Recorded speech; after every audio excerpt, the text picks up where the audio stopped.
एक बार की बात है, इस संसार में हर इंसान के मन में कभी न कभी ये सवाल जरूर उठता है कि क्या सच में भगवान सब कुछ देखते हैं? क्या हमारे हर छोटे बड़े कर्म, हर बोला हुआ झूठ, हर छिपी हुई चालाकी का हिसाब रखा जाता है? क्या मरने के बाद यमलोक में इतनी कठोर सजाएं मिलती हैं जितनी गरुड़ पुराण में वर्णित है? भगवान श्री कृष्ण गीता में स्वयं कहते हैं, मैं सबके हृदय में स्थित हूं, कोई भी कर्म मुझसे छिपा नहीं रह सकता। विष्णु जी की माया ऐसी है कि वो हर जीव के कर्मों को बारीकी से देखते हैं। आज हम ऐसी एक लंबी और गहरी कहानी सुनाते हैं जो आपको गहराई से सोचने पर मजबूर कर देगी।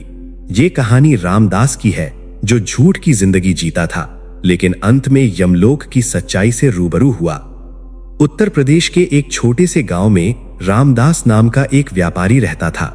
बाहर से तो वो बहुत सभ्य और नेक लगता था, हमेशा मुस्कुराता रहता, पड़ोसियों से मीठी मीठी बातें करता, सबको अपना दोस्त बनाता, लेकिन अंदर से उसका मन झूठ की पूरी फैक्ट्री चलाता था। दिन रात वो झूठ बोलता, धोखा देता और फिर भी खुद को बहुत चालाक समझता। दुकान पर जब कोई ग्राहक आता तो रामदास बड़े जोश और आत्मविश्वास से कहता, ये कपड़ा तो सीधे सूरत के मिल से आया है, बिल्कुल शुद्ध सिल्क है, एकदम असली, छू कर देखो कितना मुलायम है। जबकि वो कपड़ा तो पास के बाजार की सस्ती दुकान से लिया हुआ था जिसमें मिलावट भी थी। ग्राहक खुश होकर पैसा दे जाता और रामदास मन ही मन हंसता, कौन जानेगा सब ठीक है। कभी कभी वो पड़ोसियों से पैसे उधार लेता और लिखता, 1 महीने में लौटा दूंगा, भगवान की कसम। लेकिन महीना बीतता, साल बीतते और पैसा कभी नहीं लौटता। जब कोई पूछता तो वो कहता, अरे भाई अभी बैंक में पैसा अटका है, अगले हफ्ते जरूर लौटा दूंगा। और फिर वही पुराना झूठ दोहराता।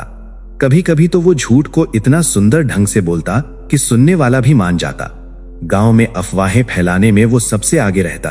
किसी के बारे में कहता, अरे वो श्याम तो बहुत अमीर है, उसके पास सोने चांदी के बर्तन भरे पड़े हैं, विदेश में फैक्ट्री है, जबकि खुद के घर में तो रोटी दाल भी मुश्किल से चलती।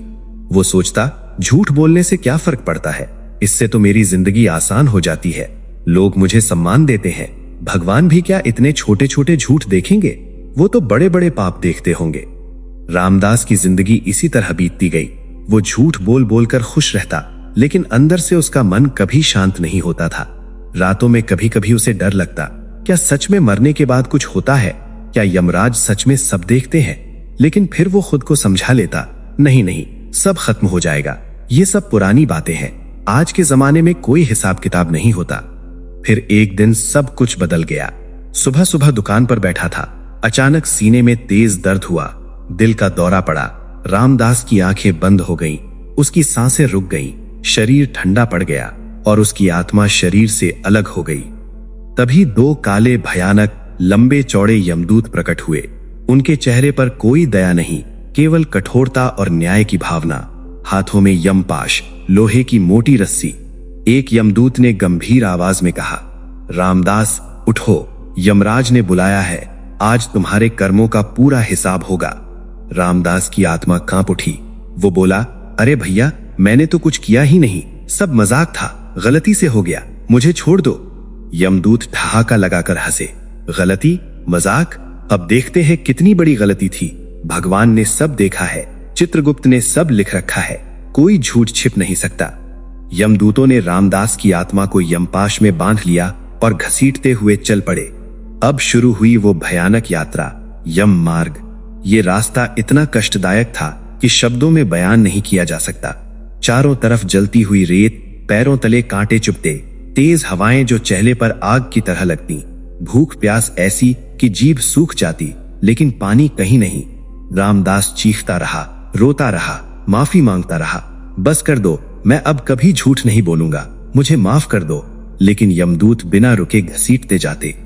ये यात्रा महीनों तक चली, पितरों के हिसाब से सालों तक। रामदास का सूक्ष्म शरीर थक गया, छाले पड़ गए, लेकिन रुकना नहीं था। हर कदम पर उसे अपने झूठ याद आते।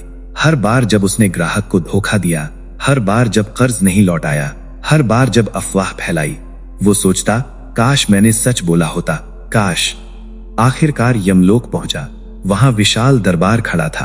बीच में यमराज सिंहासन पर बैठे थे, चेहरे पर गंभीरता और न्याय की भावना। पास में चित्रगुप्त जी बड़ी बड़ी किताबें खोलकर बैठे थे, जिनमें हर जीव के कर्म लिखे जाते हैं। चित्रगुप्त ने रामदास की ओर देखा और बोले, रामदास पुत्र, तेरी पूरी जिंदगी का हिसाब यहां है, सुन ले। फिर पढ़ना शुरू किया।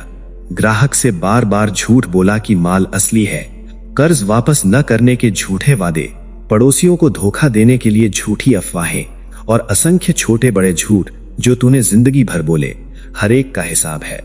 रामदास कांपने लगा। वो गिर पड़ा और बोला, महाराज माफ कर दो, मैं अब कभी नहीं करूंगा, मुझे दूसरा मौका दो। यमराज ने शांत लेकिन कठोर स्वर में कहा, मौका तो भगवान ने तुझे जीवन में दिया था, तूने सत्य का साथ नहीं छोड़ा, अब कर्मों का फल भोग। फिर यमदूतों ने रामदास को घसीटते हुए तप्त कुंभ नरक की ओर ले गए। यहाँ चारों तरफ आग की लपटें जल रही थीं, बीच में विशाल विशाल खौलते हुए घड़े जिनमें पिघला हुआ लोहा, गर्म तेल और जलता हुआ चूर्ण उबल रहा था। हवा में जलन की तेज गंध। यमदूत ने रामदास को मुंह के बल पकड़कर उस घड़े में डाल दिया। रामदास चीखा, जलने लगा, दर्द से तड़पने लगा, पूरा शरीर पिघलने लगा। जैसे ही वो राख हो जाता, यमदूत निकालकर ठंडा करते और फिर डाल देते, बार बार बार बार। ये यातना उतने समय तक चली जितने झूठ उसने बोले थे।